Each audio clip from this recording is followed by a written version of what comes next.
Good morning and welcome to life with ইন্দিরাতে আপনাদের সবাইকে। তো আজকের সকালটা আমি শুরু করছি, এখন বাজে 8:30। তো আজকে আছে কিছু প্ল্যান।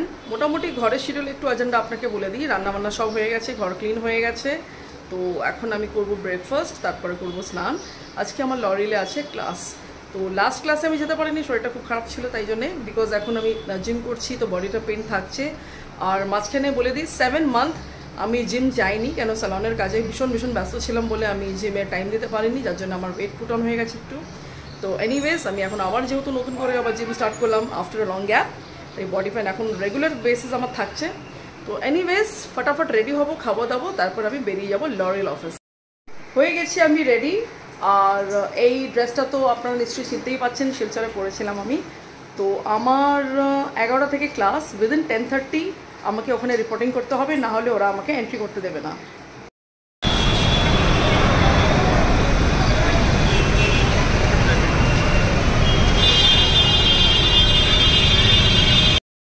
ইনি হলেন আমাদের ম্যাম, ইনি আমাদের ক্লাস নেন। আর আজকের সাবজেক্ট ছিল special hair spa with scalp treatment of dandruff problem. তো এইখানে আজকে আমি ছিলাম মডেল। তো ওরা সবাই মিলে আমার চুলেও কাজ করলো। আর একদিক থেকে ভালোই হলো, বিকজ আমি চাইছিলাম যে একটা ড্যান্ড্রাফের জন্য একটা ট্রিটমেন্ট আমি পাই, যাতে ইন ফিউচার ইন ফার্দার যাতে না হয়। বিকজ হেয়ার মেনটেন্যান্সের জন্যে আপনি যতটা কেয়ার করবেন নিজের চুলের জন্যে, ওটা লং লাস্টিং যাবে আর সব দিক থেকে আপনি থাকবেন বেনিফিটেড। তো ওয়াশ করে ওরা হেয়ার ড্রায়ার দিয়ে চুলটাকে শুকিয়ে ভালো করে মানে সেটিং করে কোম করলো। তারপর আমার হেয়ারের উপরে ড্যান্ড্রাফ ট্রিটমেন্ট হয়েছে আর স্পা হয়েছে আজকে ক্লাসে। তো আমি ছিলাম অ্যাজ এ মডেল। তো এই হচ্ছে আমার চুল, এই হচ্ছে রেজাল্ট। কেমন লাগছে প্লিজ কমেন্ট একটু জানাবেন। আমাদের এখন হয়েছে ব্রেক, তো আমরা করবো লাঞ্চ। বাইরে ভীষণ বৃষ্টি পড়ছে, তো বাইরের সঙ্গে আমাদের কোনো লেনদেন নেই। আমার পিছনে ক্লাসরুমের এই গেটটা রয়েছে এখানে। আর আজকে আমাদের ক্লাসটা হচ্ছে বেসমেন্ট, আর আমাদের লাঞ্চটা হবে 4th ফ্লোর। অ্যাজ ইউজুয়াল সবসময় 4th ফ্লোরই হয়। তো আমার চুলটা কেমন লাগছে প্লিজ সবাই একটু কমেন্টে বলবেন।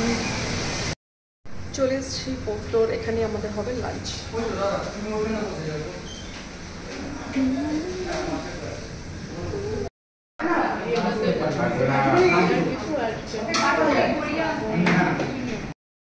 এসে গেল আমার লাঞ্চ। এটা তো চাইনিজ লাঞ্চ আছে, but full veg. Class over হয়ে গেছে, আমি চলে এলাম বিল্ডিংয়ের নিচে। তো আমার অফিসের পাশে এখানে আছে এক্সাইট মোড়ে হালদিরাম। তো পিয়ুষ আমাকে বলেছিল, মা তোমার ক্লাস হয়ে গেলে প্লিজ আমার জন্য কিছু মিষ্টি নিয়ে আসবে হালদিরাম থেকে। তো আমি তাই জন্য চলে গেলাম হালদিরামে মিষ্টি নিতে। তো হালদিরামে ঢুকলে কোনটা নেব না বোঝাই মুশকিল, কেন এখানে এদের এত ভ্যারাইটিস সুইটস, মারওয়াড়ি সুইটস এত ভালো ভালো থাকে কালেকশনস, যে মানে বেছে একটু সব কিছু মিলেই আমাকে নিতে হয় আর কি। তো এইদিকে তো সবসময় আসা হয় না, তাই এলাম। তো মিষ্টি তো নিতেই হবে, তো আমি কিছু নিয়ে নিলাম। তো তারপরে আমি ভাবলাম তাড়াতাড়ি যেতে হবে, বিকজ আমার জিম যাওয়ার ছিল এখান থেকে। ক্লাসের পরে চলে এলাম জিম, কিন্তু একদমই এনার্জি ছিল না। আমি হয়তো ভুল ডিসিশন নিলাম, বাট যখন এলাম তো করতেই হবে, না করলে নয়। তাই কষ্ট করে একটুখানি করলাম যতটুকু করার। নর্মাল ডেজে যখন বাড়ি থেকে আসি তখন প্রচণ্ডভাবে ভালো করে ওয়ার্কআউট করি, তবে আজকে কাজ চালাবার মতো ওয়ার্কআউট করে বেরিয়ে গেলাম।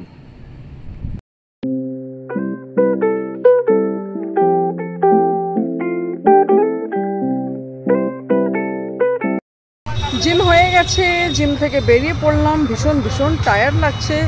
সেই সকাল 10টা থেকে বেরিয়েছি, তারপরে ক্লাস করার পরে ডাইরেক্টলি জিমে এসেছি। তো চললাম বাড়ি, তাহলে যাওয়া যাক। থ্যাংক গড যে বিকেলে কোনো বৃষ্টি হয়নি আর রাস্তাঘাট একেবারেই শুকনো পরিষ্কার। তো বাড়ি যাওয়ারও কোনো টেনশন নেই, আরামসে বেরিয়ে পড়লাম রিক্সা করে বাড়ির দিকে। সারাদিন পর আবার সেই বিকেলে চলে এলাম বাড়ি ডাইরেক্ট জিম থেকে। আজকে খুব বেশিক্ষণ জিম আমি করিনি, যতটুকু এনার্জিতে কুলিয়েছে ততটুকুই করেছি। নর্মালি বাড়ি থেকে যখন জিম যাই তখন ব্ল্যাক কফি খেয়ে যাই, বাট আজকে এনার্জি পাওয়ার কোনো ব্যাপার ছিল না, তাই বেশিক্ষণ করা যেতে পারেনি।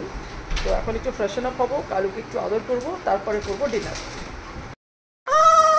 বাবা মা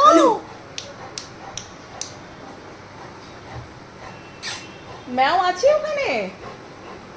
ম্যাও আছে? ও ম্যাও দেখছি, ম্যাও ছিল ওখানে। কালু একটা বেড়ালের আওয়াজ পেয়ে ভীষণ ডিস্টার্ব হয়ে গেছে আমার পিছনের। এই তো এই তো এই তো তো কালু তো বেড়ালকে দেখলেই ডিস্টার্ব হয়ে যায়, তো জানলায় দেখুক বা আওয়াজ শুনুক বা রাস্তায় দেখুক, ঠিক আছে।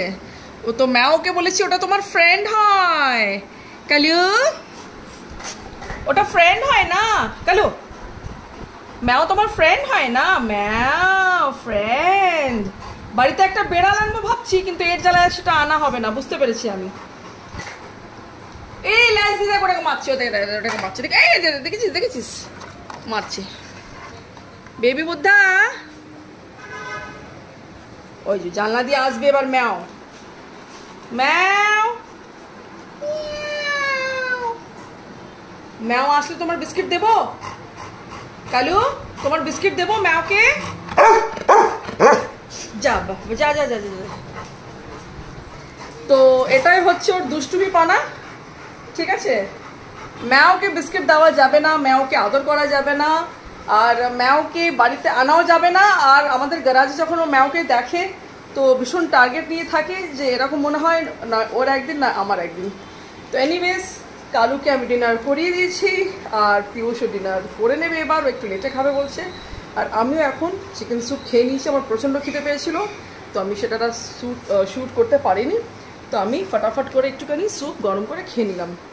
তো একটু কালুকে টাইম দেবো, তারপর গুড নাইট করে নেবো। তো আমি আমার এখানকার আমি আমার ব্লগটা আজকে এখানেই এন্ড করছি। যদি আপনাদের ভালো লাগে, do like, share and subscribe my channel, and thank you for watching my video. Good night.